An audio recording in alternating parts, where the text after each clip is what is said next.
আসসালামু আলাইকুম। দেশ উপবাস থেকে যারা আমার এই ভিডিওটি দেখছেন তাদেরকে অসংখ্য ধন্যবাদ।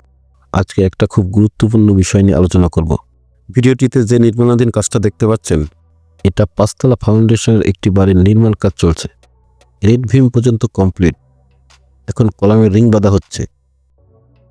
এখানে একটা জিনিস খেয়াল করেন, কলামের রিংগুলো সব বাঁধা হচ্ছে ৬ ইঞ্চি পরপর।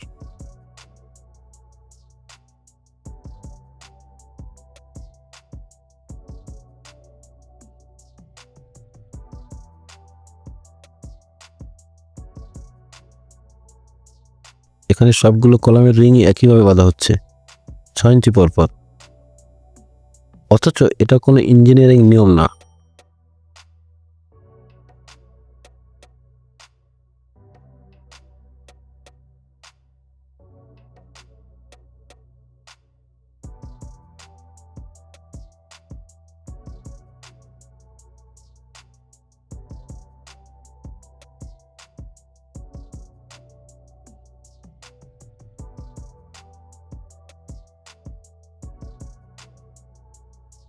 কলামের রিং বাঁধতে হবে মূলত ২ ভাগে। যেমন ভীম ছাদের ক্ষেত্রে কলামের হাইট হয় ৯ ফিট, তাহলে রিং বাঁধতে হবে নিচ থেকে ২.৫ ফিট ৫ ইঞ্চি পরপর, আর উপর থেকে ২.৫ ফিট ৫ ইঞ্চি পরপর করে বাঁধতে হবে। আর বাকি থাকে মাঝখানে ৪ ফিট। এই ৪ ফিট বাঁধতে হবে ৭ ইঞ্চি পরপর। কিন্তু আপনি যদি গড়ে বাঁধতে চান তাহলে সব ৫ ইঞ্চি পরপর বাঁধতে পারেন, তবে এত বেশি লাগে না। অথবা নিচ থেকে ২.৫ ফিট ৫ ইঞ্চি করে আর উপর থেকে ২.৫ ফিট ৫ ইঞ্চি পরপর বাঁধতে পারেন। মাঝখানে যে ৪ ফিট থাকে সেই ৪ ফিট ৬ ইঞ্চি পরপর বাঁধতে পারেন, সেটা করলেও ভালো হয়। কিন্তু এভাবে গড়ে ৬ ইঞ্চি বাঁধা যাবে না। আপনি একটা বিল্ডিং বানাবেন, তাতে লক্ষ লক্ষ টাকা খরচ করবেন, আর কিছু টাকা বাঁচানোর জন্য এভাবে কাজ করবেন, এটা ঠিক না।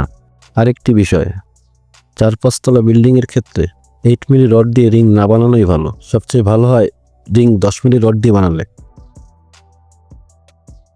ভিডিওটিতে এই কলামটি খেয়াল করেন, কলামের রিং বাঁধতে হবে ঠিক এইভাবে। আমি একটা বিল্ডিংয়ের শুরু থেকে শেষ পর্যন্ত কি কি বিষয়ে খেয়াল রাখতে হয় সেটা দেখানোর চেষ্টা করব। সেজন্য অবশ্যই চ্যানেলটি সাবস্ক্রাইব করে রাখবেন। আর ভিডিওটি সম্পর্কে আপনার যদি কোনো মতামত থাকে অবশ্যই কমেন্ট বক্সে জানাবেন। ভিডিওটি দেখার জন্য ধন্যবাদ। আসসালামু আলাইকুম।